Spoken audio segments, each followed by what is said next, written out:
A very good morning to all my lovely students. How are you all? I hope you all are taking good care of yourself by staying home and staying safe. I am Fatima Kulsawala from Atmiya Green School, Jadeshwar. So let's start our today's English class with Unit 6, One Bobo's Pot. In yesterday's video, we completed the grammar portion, punctuation and writing. In the writing portion, we learned how to write a thank you note. And I also gave you the homework for writing a thank you note. So let's check the homework before moving ahead. Read the following paragraph which is given on page number 82 in your textbook. Kareem's grandfather comes to the park every day. He tells exciting stories to the children who play there. After playing, children surround him to hear the stories of the brave men and women, monkeys and lions, cars and airplanes. You are one of the children who love his stories. Write an interesting thank you note to Kareem's grandfather. Thank him for taking out the time to tell you the stories every day. And you can use the words given in the box. So students, I already taught you how to write a thank you note. We begin with writing the date and then greeting the person to whom we need to thank. The next thing would be you would be writing a small paragraph regarding how thankful you are. And for that you can begin the paragraph with the words like thank you so much, or you are so thoughtful, creative or generous, and then make sure to write down how the things they have done for you make you happy. And you can end your thank you note with the warm regards like with love, many regards or love. So here there is a sample answer of a thank you note, but make sure that you have also written it in your notebook.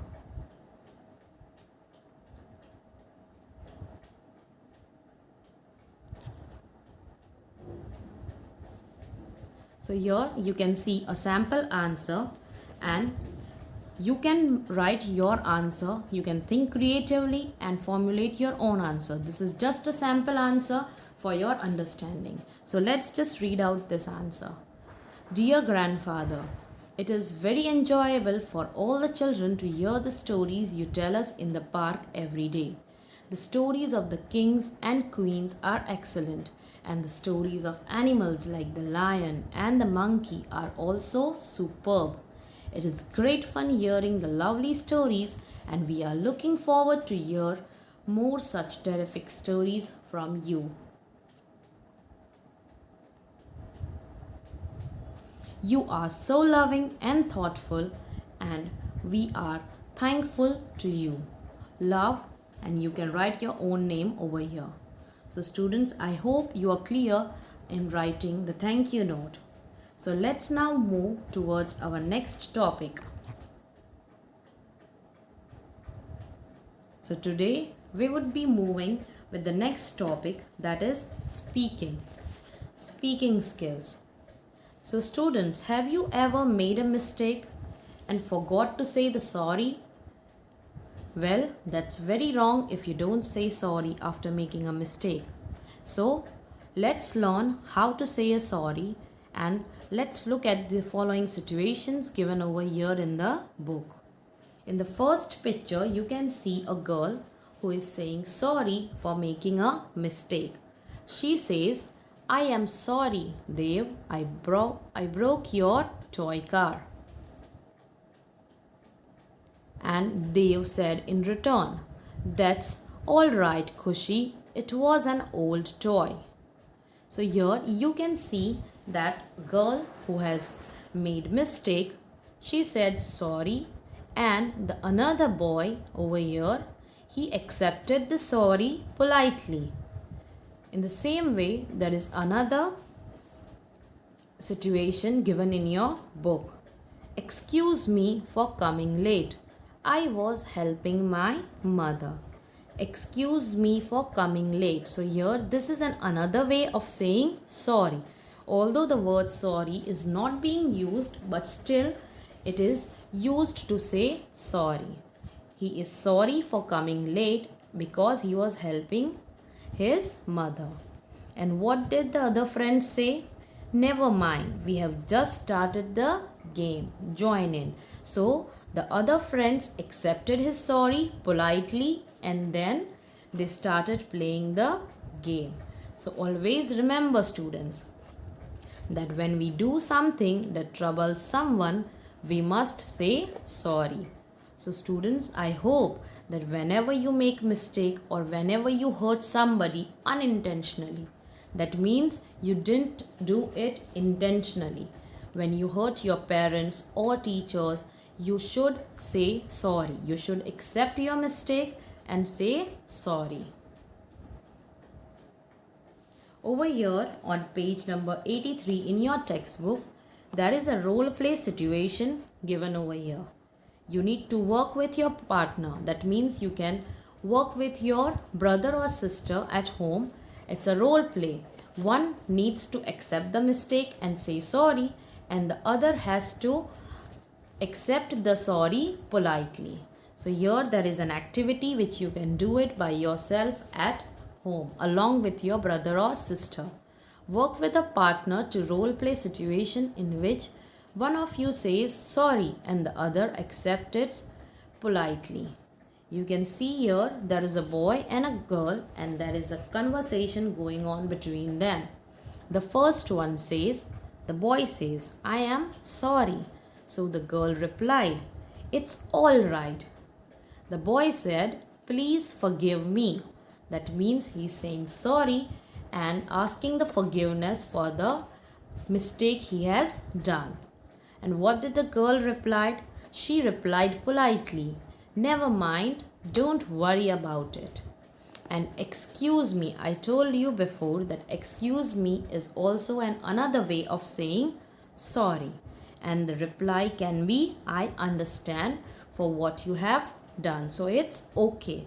When somebody says, I am sorry for making this mistake or I am sorry for hurting you, you can always say that it's okay, you didn't do it intentionally. Let's see the next topic, that is life skills. Cognitive or thinking skills. Cognitive or thinking skills are the core skills your brain uses to think, read, learn, remember, reason and pay attention. That means even one of these skills is weak, no matter what kind of information is coming your way, grasping, retaining or using that information is impacted. And today we are going to learn about one of such skill, that is self-awareness. Self-awareness means awareness about oneself, means knowing oneself. While consciousness is being aware of one's environment and body and lifestyle, self-awareness is the recognition of that awareness.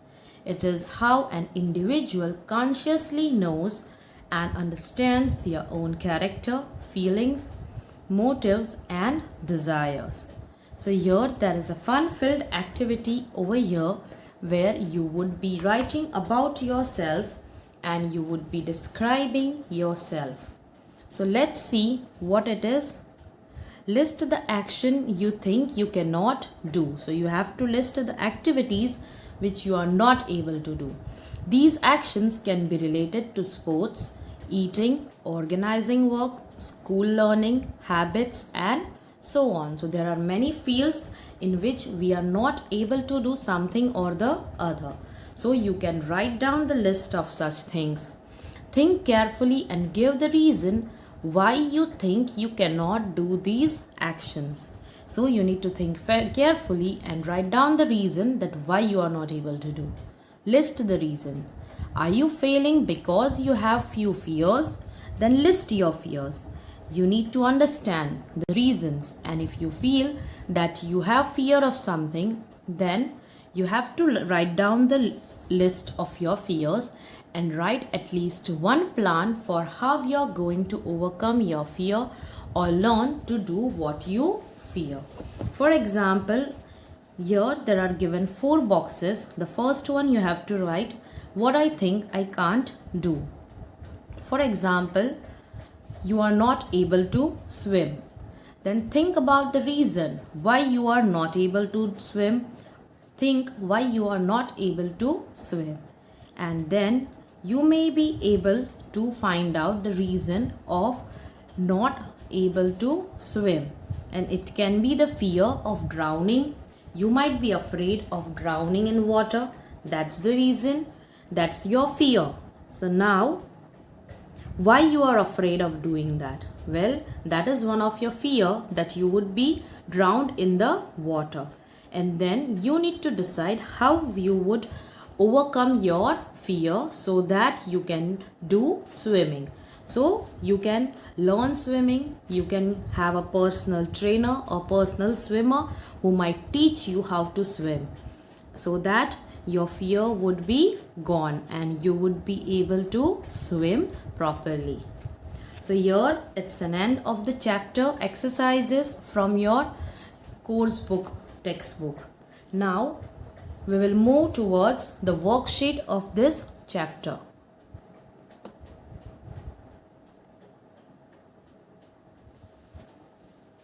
So let's see the worksheet, that is page number 41 and worksheet number 6. The first thing is grammar, which we have already studied in the yesterday's video. So related to that, was and were, the verbs which are used in the past tense. We have already studied that we use was for singular person in past tense. For example, I, he, she, it, that is third person. And for you, we always use were, whether it is singular or plural. And we also use were along with the plural person. For example, first person we, and then second person you, and third person they. So let's read the following story and fill in the blanks with was or were. One blank is filled for you. The first one is done for you. Mullah Nasruddin was tired of working in the fields all day long. He was sweaty and his clothes and shoes were covered with mud. Here in the second sentence you can see that he is singular, and so we will use was along with it, and shoes are plural. It's a pair of shoes, so we have to use were. He had been fasting all day long for Ramadan. He was also quite hungry. He had been fasting. That means he didn't eat or drink all day long because it was Ramadan month. And so he was also quite hungry. But finally, when it was almost sundown, Nasruddin decided to eat. It was. That means here it again represents third person singular. And so we are going to use was along with it. I hope you are clear with the first paragraph. Now let's move on to the next paragraph. The wealthiest man in town had invited everyone to come break their fast in his home that evening with a huge feast. So a wealthiest man means a very rich person invited everybody in the town to come and break their fast. I told you fast means a thing which a normally Muslim person keeps in Ramadan, and he doesn't have to eat from sunrise till sunset. After sunset they break their fast and they eat. And so the wealthy man invited everybody to his home with a huge feast, means a huge dinner. Nasruddin's clothes were dirty. Over here clothes is plural, and so we are going to use were. But he decided it was better to arrive in dirty clothes than to be late.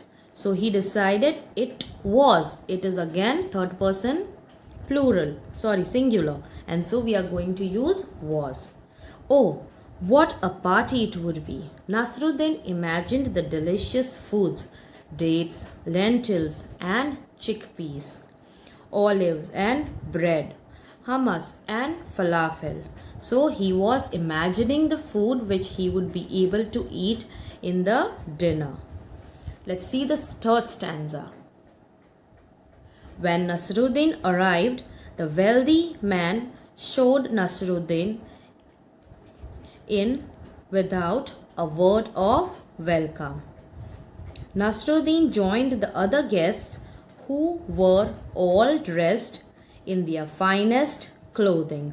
So here when Nasruddin arrived, the wealthy man was not happy because he was in his dirty clothes. So he didn't welcome Nasruddin. He just allowed him to get inside. Showed in, that means he allowed Nasruddin to get inside the house. He didn't welcome him with wholehearted. Nasruddin joined other guests. So here guests are plural and they were all dressed in finest clothing. The tables were laden with all sort of delicious foods. So here tables is again plural and so we are going to write were. Okay, now let's see the next paragraph. But nobody offered Nasruddin any food. He had to reach over and around people to get any food for his plate. Nobody spoke to him. It was as if he was not even there. Again, third person singular it. So we are going to use was, and he is third person singular, and so we will also use was over there. It was as if he was not even there. Nasruddin decided to leave. So Nasruddin decided that when he is not being offered any food, he should leave the place. He ran home and changed into his finest clothing, including a beautiful coat. So what did he do? He went back home and changed his clothes to finest one. Means he wore the finest clothes he had. It included a beautiful coat. He returned to the feast and was welcomed by the host this time. Here the host is singular and that's why we are going to use was. People waved to him as they invited him to sit near them and offered him food. So people also waved at them. That means everybody said hi and they invited him to sit along with them and have food. Nasruddin sat down quietly. Picking up a plump fig, he carefully placed it into a coat pocket, saying, "Eat, coat, eat." Next, he took a handful of nuts and put them into the pocket, saying, "Eat, coat, eat." Now he began to feed his coat, grabbing all sort of foods. So this was quite funny and everybody was surprised because he sat down quietly. He started picking up the food and putting it into the coat pocket and asked the coat to eat the food. Whatever he picked up, he fed to the coat. Soon everyone in the room was staring at Nasruddin. Here everyone describes each and every person and so we are going to use was along with it. Wondering what he was doing, the host hurried over. Everybody was surprised that what was Nasruddin doing, and so the host, means the wealthiest person, came over there. "Nasruddin, why are you feeding your coat in this manner?" He asked Nasruddin that why was he feeding the coat. "Well," replied Nasruddin, "when I first came to this feast in my old farming clothes, I was not welcome." Along with I, we are going to use was. "No one would speak with me, but when I changed into this coat, suddenly I was greeted warmly." Again, with I, which is first person singular, we are going to use was. "So I realized it was not me that was welcome at this party." So again, third person singular it, and so we are going to use was. and it was not me that was welcome. That is again describing the first person singular. But my clothing, and so I am feeding my coat. So, students, I hope that you are clear with the grammar portion, that is the usage of words was and were, which describes the past tense.